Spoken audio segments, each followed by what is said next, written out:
بسم اللہ الرحمن الرحیم۔ تمام سننے والوں اور دیکھنے والوں کو میری طرف سے السلام علیکم ورحمۃ اللہ۔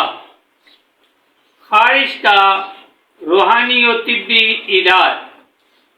اس سے پہلے میری گزارش ہے کہ جنہوں نے میرے چینل کو سبسکرائب نہیں کیا کر لیں اور لائک بھی کرتے رہیں، 5 وقت کی نماز پابندی سے پڑھتے رہیں اور حضور نبی کریم صلی اللہ تعالی وسلم پر درود پاک کثرت سے پڑھتے رہیں۔ خارش کا روحانی و طبی علاج۔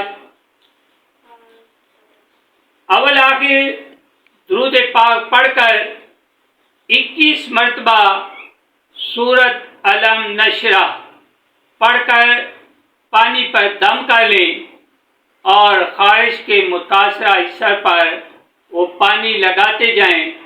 انشاءاللہ عز و جل خارش ختم ہو جائے گی۔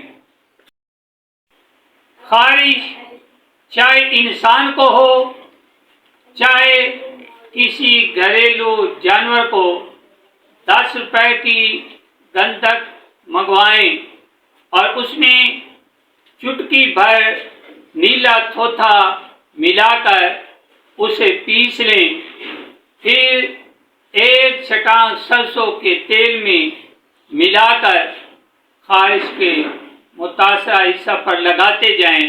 انشاءاللہ عز و جل خارش ہمیشہ کے لیے ختم ہو جائے گی۔